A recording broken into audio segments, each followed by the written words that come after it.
right now from a Windows 10 computer, what is going to be different when I upgrade to Windows 11? I would say the experience, right? It's modern, and more importantly, it's centered on you. Even just that little subtle shift of the start in the center, centered around you. There it is, from the king of Microsoft himself.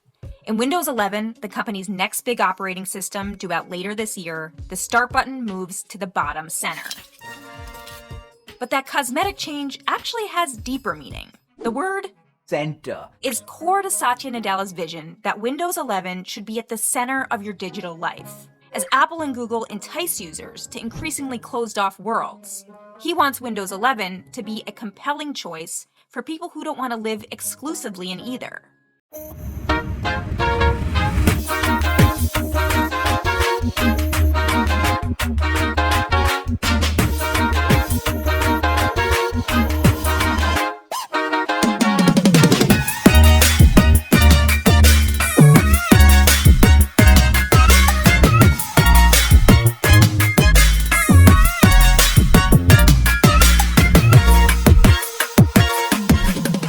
That most open of ecosystems today that plays nicely with, in fact, the others. We want you to be able to connect your phones to your PCs. We want you to be able to communicate to people on phones or other PCs. The proof is in the features. Windows 11 can now run Android apps. To learn more about the new software, Microsoft gave me an exclusive interview with the company's CEO and chairman. I know there's like a new start sound, and I wanted to know if you could do an impression of it. I wish I need more talent. I took away 3 things the company's doing in this new operating system to lure users and app makers.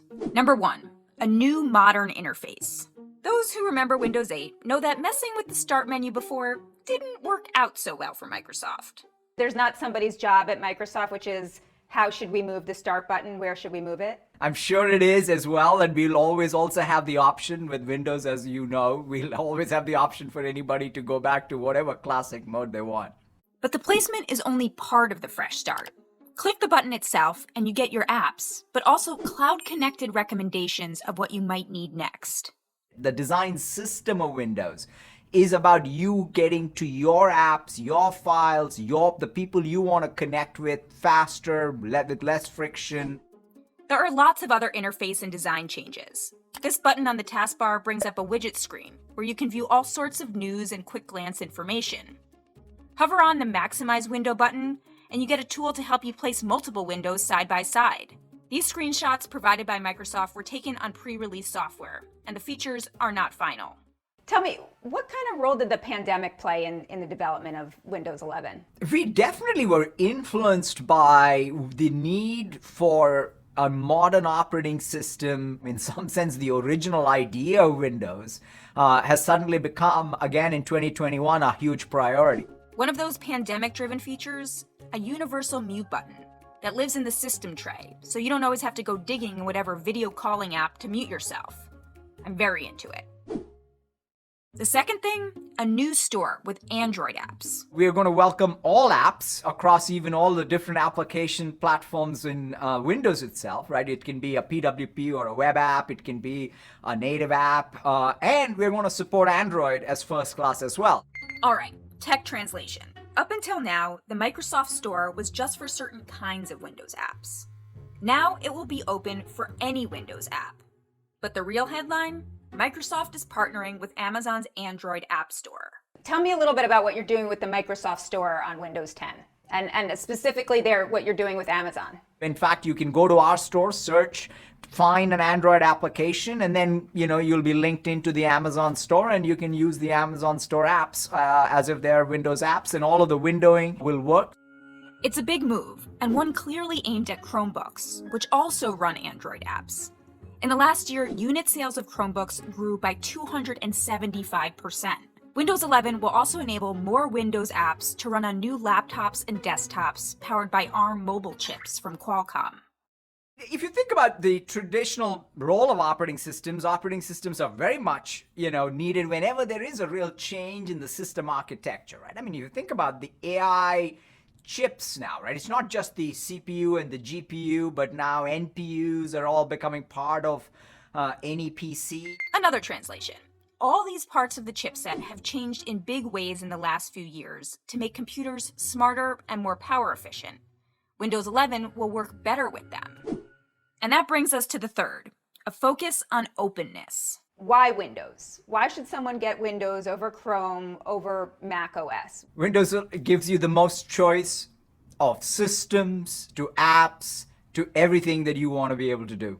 I think Windows, in fact, is becoming increasingly the device that bridges all of these ecosystems. Do you think of yourself as sort of the Switzerland there of the ecosystems? I think that more than when we say Switzerland, I think there are certain platform rules by which we principally drive Windows. I'm not saying that other ecosystems shouldn't have their own platform rules. We have a different set of platform rules, and those platform rules, I believe, in 2021 are more needed than they ever were. How are your platform rules different than say, Apple? One simple thing, we have the ability to have multiple marketplaces that can thrive. We want to have a great marketplace, but we also welcome other marketplaces. We want to have great tools like, say, Teams, but we also welcome Zoom or Slack or anything else to be also first class. Apple's iOS specifically does not allow for third-party app stores and has been the focus of recent antitrust scrutiny. So if you have an Android phone, it works great with Windows. What about the iPhone?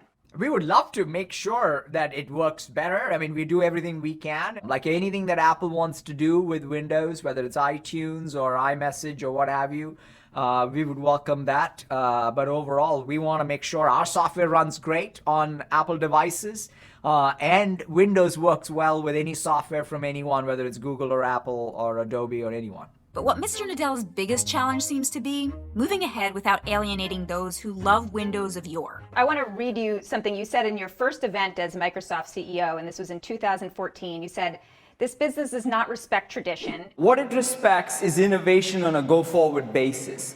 So it's really our collective challenge that we now need to make Microsoft thrive in a mobile-first and a cloud-first world." How do you innovate with avoiding a disaster like Windows 8? It's all about sort of the batting average at the end of it all. The fact that here, 35 years after its inception, and there's no innovation that's risk-free. So let's say that, and then boldly go forward. But don't worry, you can still move your start button to where it's always been. 11, it's a big number. It's a lucky number? 11 is a lucky number? Oh, it is a lucky number. 2 ones make 11. 2 ones make 11. Also add up to 2.